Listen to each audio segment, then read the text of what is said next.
जी sir, आ रहा है। चलिए बता, आज जो हमारे पाठ का जो उद्देश्य है वो क्या होगा, एक बार पढ़ दो।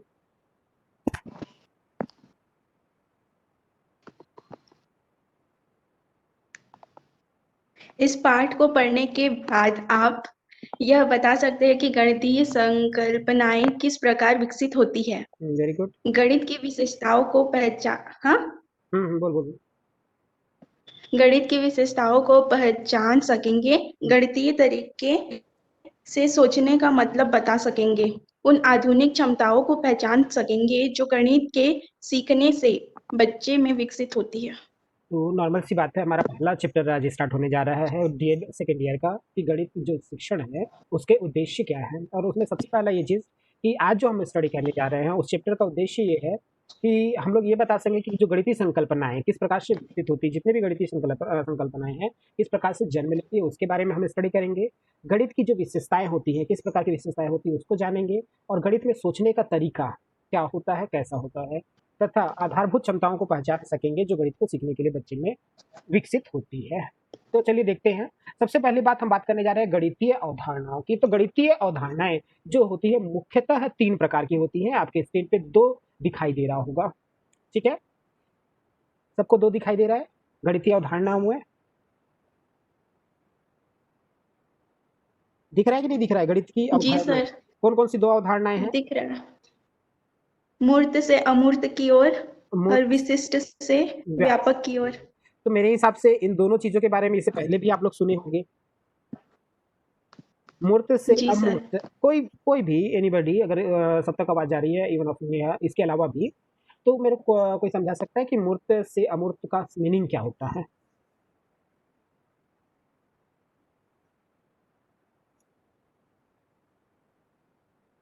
मूर्त से अमूर्त की ओर जाने का उद्देश्य मतलब क्या है, तात्पर्य क्या है, किस प्रकार से बोला जा सकता है कि हम मूर्त से अमूर्त की ओर जा रहे हैं? कोई भी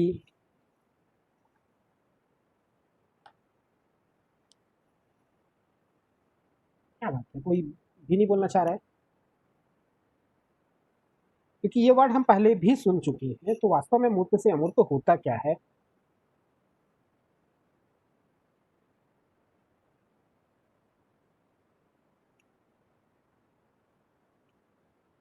कोई नहीं बोलना चाहता।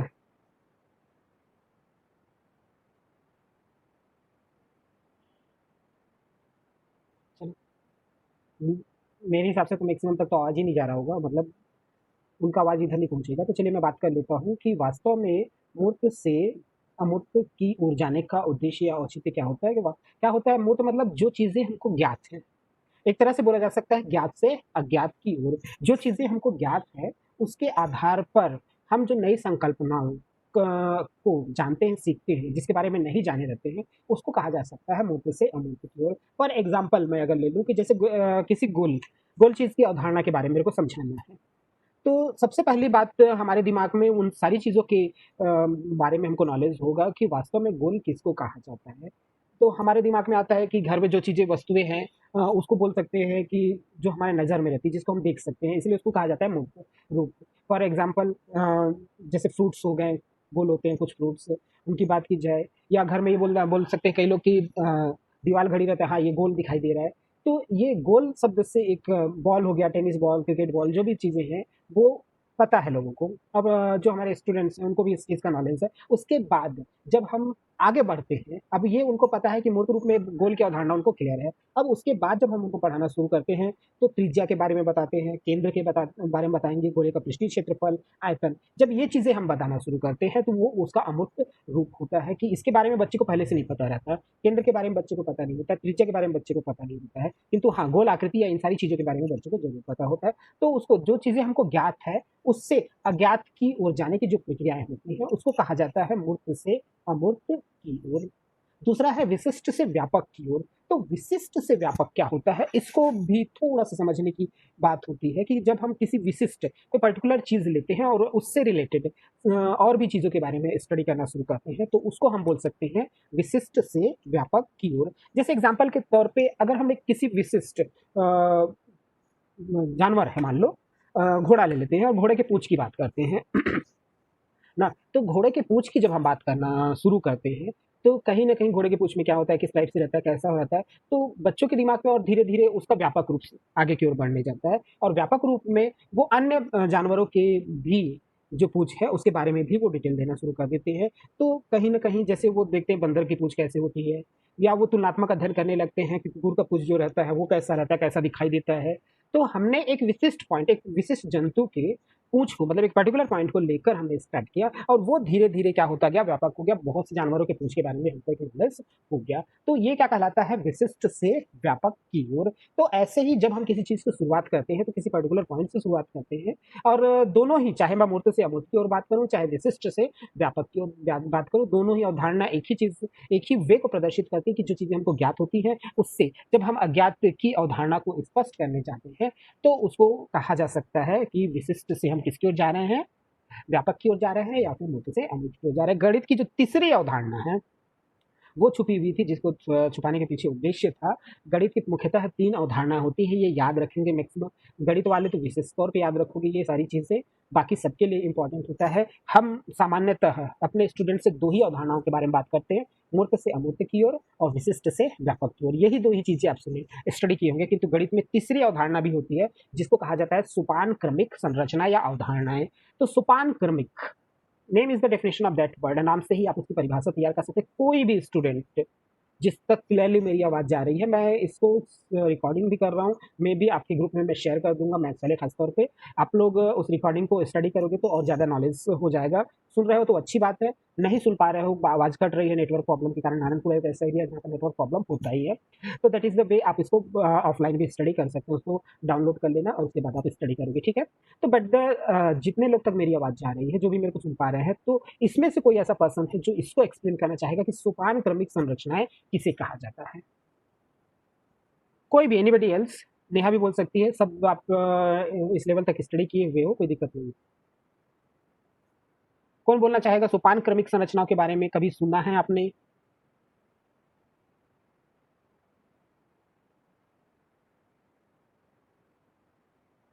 नेहा, भुवनेश्वरी, सारिका, मनीष, मुरली, कोई भी? नहीं सर, कभी नहीं सुना मैंने तो। हाँ, और कोई? चलो, मनीष तो नहीं सुना है। और कोई सुना है सोपान क्रमिक अवधारणा या संरचना के बारे में? अच्छा, एक और खास बात बता दूं मनीष, आपने इसको सॉल्व भी किया हुआ है, ठीक है? जी हाँ, तो भले सुना नहीं है बट ऐसे क्वेश्चन आपने सॉल्व भी किया हुआ है, ठीक है? चलो देखते हैं। जी जी। कोई आंसर देना चाहता है कि मैं आगे बढ़ूं? चलो आंसर दे दो। चलो, ये आप लोग के सामने है सोपान क्रमिक संरचना, इसलिए इसको पर्टिकुलर मैंने लिया हुआ था क्योंकि मेरे को पता था कि ये एक्सप्लेनेशन में आना ही है। जैसे जैसे मूर्त वस्तुओं और पदार्थों से प्राप्त अमूर्त विचार व्यापक होते जाते हैं, वैसे वैसे उनमें शामिल अवधारणाओं का भी विस्तार होता जाता है। देखिए, इसके वर्डिंग्स जो रहेंगे, डीएड के वर्डिंग्स थोड़े से हटके रहेंगे, इनको मैं शॉर्टली में आसानी से समझाने का प्रयास करूंगा। पहले एक बार हम समझ लेते हैं कि वास्तव में जो सोपान क्रमिक संरचनाएं क्या होती हैं, उसके बारे में, कि अगर हम व्यापकता की प्रक्रिया के हर चरण को लिखते जाएं तो हम विचारों की एक श्रृंखला मिलेगी, जिसमें हम हर अवधारणा को उसकी अगली अवधारणा में शामिल होगी। कहने का मतलब ये चीज़ है कि प्रत्येक कोई भी अवधारणा जो होती है, उसके अगले नेक्स्ट आने वाली अवधारणाओं से रिलेटेड होती है। हमको पहली अवधारणा पता है, उसके बाद हम कहीं न कहीं उसको ऐड करते हुए या उसकी प्रक्रियाओं को समझते हुए अगली अवधारणाओं तक आसानी से पहुँच सकते हैं। इसको कहा जाता है सोपान क्रमिक संरचना। मूर्त पदार्थों से अमूर्त विचार तक उनको कंटीन्यूअस एक सीक्वेंस में जुड़े हुए थे। फॉर एग्जाम्पल यहाँ दिया हुआ है, मूर्त वस्तु को गिनने से, जैसे हम कोई वस्तु गिनना शुरू कर रहे हैं, तो प्राकृतिक संख्याओं का समुच्चय, 1 के बाद 2 आ रहा है, 2 के बाद 3 आ रहा है, 3 के बाद 4 आ रहा है, ठीक है? ये जो है वो एक सतत, निरंतर, व्यापक रूप से एक सोपान, सोपान मतलब स्टेप वाइज, क्रमानुसार वो आगे की ओर बढ़ता है। फॉर एग्जाम्पल, इसलिए मैं बोला, मैंने आपने इसको सॉल्व किया हुआ है, उसके पीछे बोलने का उद्देश्य मेरा ये था कि जैसे हमने एक तरह से समांतर श्रेणी स्टडी की हुई है। समांतर श्रेणी में क्या होता है, एक संख्या मान लो मैं दे दिया 3, 3 के बाद दे दिया 6, 6 के बाद दे दिया 9, तो 9 के बाद निश्चित तौर पे हम पुरानी अवधारणाओं के आधार पर नई आने वाली संख्या की अवधारणा का निर्माण कर सकते हैं और बहुत बड़े फील्ड तक। व्यापक बोलने के पीछे उद्देश्य है उसको बहुत आगे तक। जैसे सिंपल मैंने बोला 3, 3 के बाद 6, 6 के बाद 9, 9 के बाद क्या आएगा? 9 के बाद क्या आएगा? हाँ। 12 बिल्कुल सही है। क्यों आया 12? 12 ही क्यों हुआ?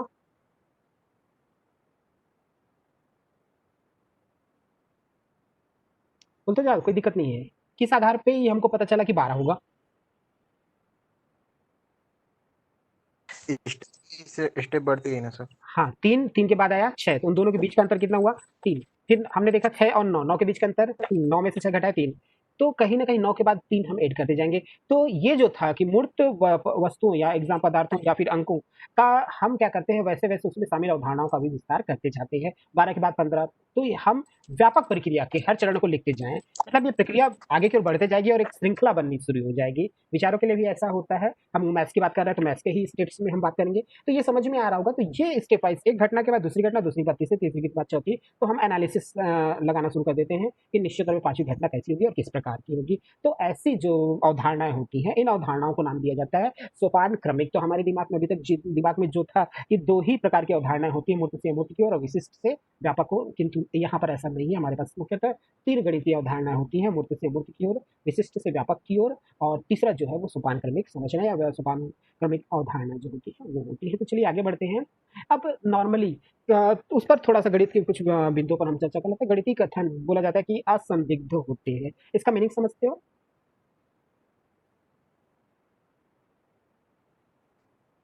गणितीय कथन जो होते हैं वो असंदिग्ध होते हैं। संदिग्ध मतलब डाउटफुल, ठीक है। असंदिग्ध मतलब डाउट होना ही नहीं चाहिए। गणित के कथन, ऐसे कथनों को ही गणितीय कथन कहा जाता है जो बिल्कुल डाउटफुल नहीं होते हैं।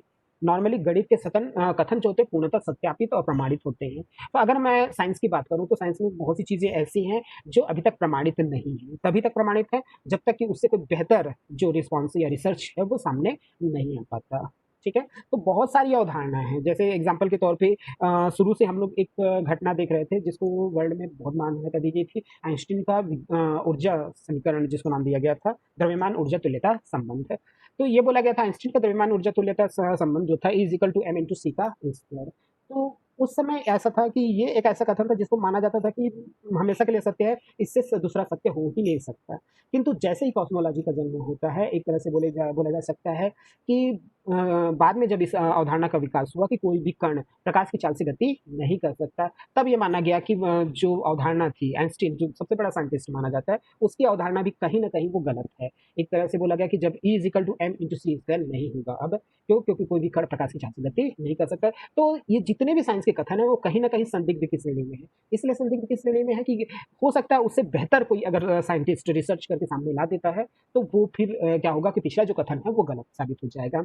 ऐसे ही न्यूटन का कणिका सिद्धांत सबसे पहले चला, तो ये बोला जाता था न्यूटन का कणिका सिद्धांत जो है वो सबसे बेस्ट है। किंतु बाद में जब डी ब्रॉगली आया, डी ब्रॉगली ने उसको बोला कि नहीं, प्रकाश न्यूटन का जो कणिका सिद्धांत था वो गलत था। हाइगन का मतलब ये सॉरी डी ब्रॉगली का तरंग सिद्धांत, उन्होंने अपना तरंग सिद्धांत अलग प्रोवाइड किया।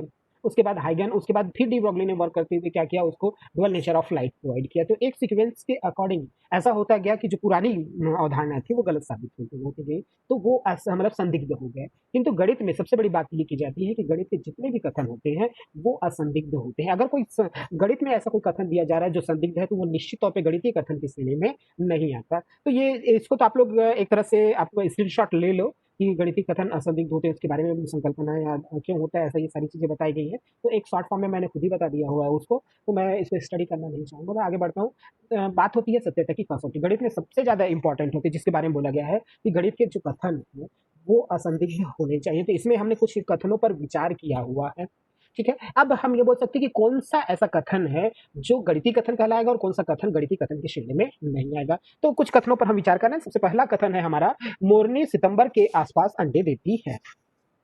ये हमारा कथन है। अब ये कथन सत्य है या इसमें कहीं डाउट है? अगर हम सोच के देखें तो ये जो कथन लग रहा है कि मोरनी सितंबर, अगर वास्तव में ऐसा होता है कि चलो हम रिसर्च करते हैं और 100 मोरनियों की हमने रिसर्च किया और रिसर्च करने के बाद अगर ऐसा होता है कि 90 जो मोरनियों ने सितंबर के आसपास अंडे दिया हुआ है, तो 10 मोरनियों को हम कॉन्सेंट्रेट नहीं करते, तो चलो हम मान भी लेते हैं कि ये कथन सत्य है।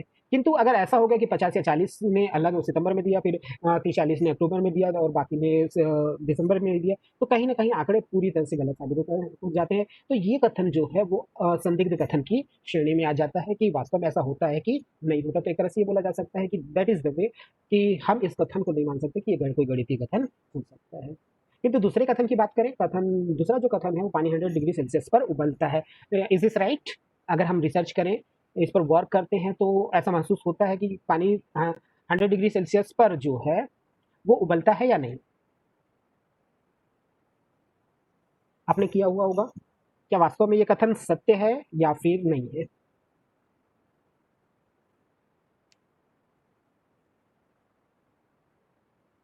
लोग रिप्लाई नहीं करते हो।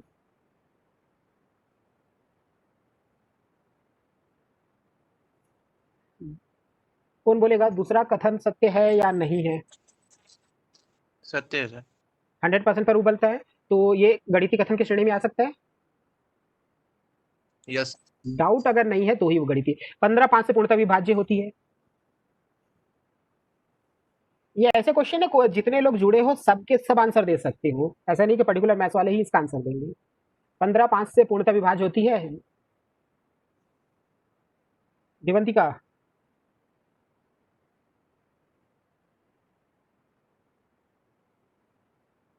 रिप्लाई नहीं कर रहे हैं। अच्छा सरला,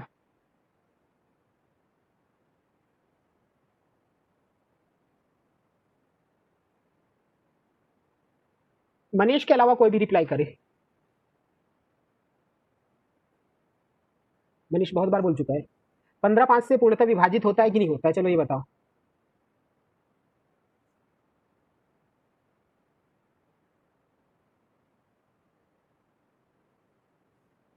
नेहा,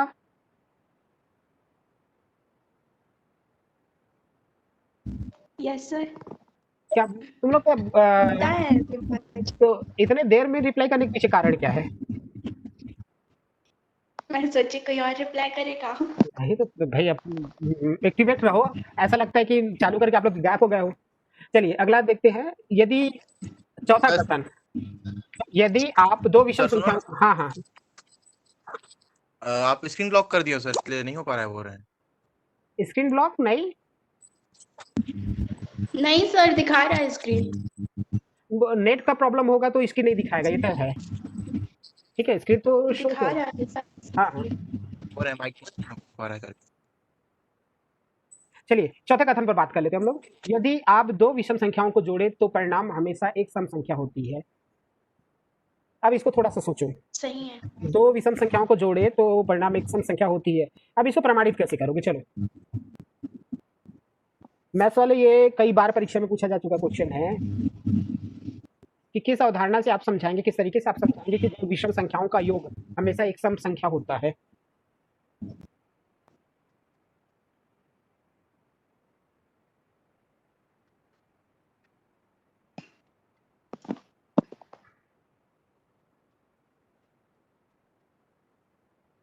स्क्रीन अगर किसी को नहीं दिख रहा है तो थोड़ा सा ध्यान रखें कि थोड़ी देर बाद अपने आप को फिर से दिखाई देना शुरू हो जाएगा। ठीक है, चलो देखते हैं इसको। देखो वास्तव में जितने भी हमारे कथन होते हैं, अब म्यूट कर लो ना, क्योंकि इसके बाद का जो सेशन है वो बहुत इंपॉर्टेंट है सब लोग के लिए। ठीक है, और सभी के दृष्टिकोण से इंपॉर्टेंट है। ये क्वेश्चन कई बार पूछा जा चुका है कि यदि मतलब किस प्रकार से प्रमाणित करेंगे कि दो विषम संख्याओं का जो योग होता है वो हमेशा एक सम संख्या होती है, तो उसको प्रूव करने का तरीका, क्योंकि गणित में यही बोला जा रहा है कि जितने भी कथन होते हैं असंदिग्ध होते हैं, मतलब उसका एक प्रमाण करने का तरीका बिल्कुल होगा हमारे पास। तो चलिए देखते हैं हमारे पास प्रमाणित करने का क्या तरीका है। तो चलिए यहाँ पर आपका स्क्रीन दिखाई दे रहा हो। ठीक है, माना n कोई संख्या है। अगर कोई संख्या हम एक ले लेते हैं अपने मन से, x ले सकते हैं, y ले सकते हैं, z ले सकते हैं, जैसे मैंने यहाँ पर n लिया हुआ है, आप x भी ले सकते हो। तो माना n कोई संख्या है, तो निश्चित तौर पे अगर किसी संख्या में हम 2 का मल्टीप्लाई करते हैं तो वो संख्या जो है वो सम संख्या हो जाती है। ठीक है, तो यहाँ 2m जो है वो एक सम संख्या के रूप में प्रदर्शित किया गया है। अब किसी भी सम संख्या में अगर हम एक जोड़ते हैं, बिल्कुल ध्यान देते रहना, अगर किसी भी सम संख्या में हम एक जोड़ते हैं तो वो एक विषम संख्या का निर्माण होती है। जैसे कोई भी सम संख्या हम ले लेते हैं, 6 ले लेते हैं, 6 में 1 जोड़ेंगे 7, 7 इज क्या रहेगा, एक विषम संख्या की श्रेणी में आ जाएगा। ठीक है, उसी प्रकार कोई दूसरी सम संख्या ले ले, 12 ले लेते हैं, 12 में जोड़ेंगे तो क्या हो जाएगा, 13, 13 भी एक क्या हो जाएगा, विषम संख्या। मतलब निश्चित तौर पर अगर किसी भी सम संख्या में एक जोड़ा जाए तो वो विषम संख्या आ जाता है। तो ऊपर 2n जो था वो हमारा सम संख्या था, तो हमने विषम संख्या के रूप में 2n+1 को लिया हुआ है। मतलब 2n+1 सीरीज का कोई भी चीज अंक रहेगा वो निश्चित तौर पे एक विषम संख्या होगा। तो इस प्रकार हमको क्या सिद्ध करना है कि दो विषम संख्याओं का जो योगफल होता है वो एक सम संख्या होती है, ये हमको प्रमाणित करना है। ठीक है, तो हमने क्या किया हुआ, दो विषम संख्या ली हुई, हमने मान लिया 2n+1 और 2n2+1, ये दो विषम संख्या है। हम इसको आप 2x+1 और 2y+1 भी ले सकते हैं, ऐसा जरूरी नहीं है कि n1 और n2 मैंने लिया हुआ है तो आप n1 और n2 भी लेंगे, पर हाँ एक शर्त ये है कि n1 और n2 जो है वो पूर्ण संख्या होनी चाहिए। ठीक है, n1 और n2 जो है वो एक पूर्ण संख्या होना चाहिए। कोई कुछ पूछना चाह रहा है?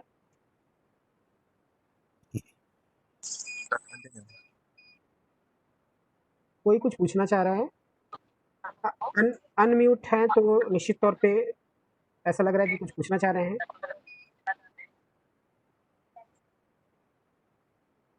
नहीं है तो चलो आगे बढ़ते हैं। मानो दो विषम संख्या जो ली हुई हमने, भारती म्यूट कर ले, भारती म्यूट करो। चलो, तो दो विषम संख्या हमने ली हुई है, जो n+1 और 2n+2। तो 2n+1 और 2n2+1 जो है वो दो विषम संख्याएं ली गई है। अब दो विषम संख्याओं का योगफल हमको ये सिद्ध करना है कि दो विषम संख्याओं का जो योगफल होता है वो एक सम संख्या होती है। ठीक है, तो क्या किया हुआ है हमने, पहली विषम संख्या प्लस दूसरी विषम संख्या,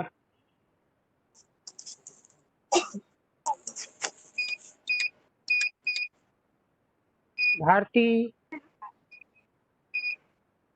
और फिर +1 क्या हो जाएगा 2। तो तीनों में, इस स्टेप में तीनों में क्या है, 2 कॉमन है, 2n1 + 2n2 + 2। तो तीनों में 2 कॉमन है तो हमने बाहर निकाल लिया हुआ है, तो n1 + n2 + 1 और बाहर में क्या हो जाएगा 2। तो अगर हम 2 n1 + n2 + 1 को एक नई संख्या m मान लेते हैं तो हमारे पास 2m जो है एक संख्या बनकर सामने आई है जो दो विषम संख्याओं को जोड़ने पर प्राप्त हुई है। तो यहाँ 2m एक सम संख्या है जो 2 से भाज्य है। निश्चित तौर पे 2m जो है 2 से भाज्य है, इसलिए कौन सी संख्या हो जाएगी, सम संख्या होगी। तो इस प्रकार से ये प्रमाणित होता है कि दो विषम संख्याओं का जो योगफल है वो एक सम संख्या होता है। तो इस आधार पर हम इस तरह के क्वेश्चन को क्या करते हैं, प्रमाणित करते हैं। मैथ्स में बहुत सारे ऐसे क्वेश्चन आएंगे जिनके आधार पर हमको ये प्रमाणित करना रहेगा कि उसकी कथन की जो सत्यता होती है, गणितीय कथन की जो सत्यता होती है, उसको हम क्या करेंगे, प्रूफ करेंगे। ठीक है, तो इसमें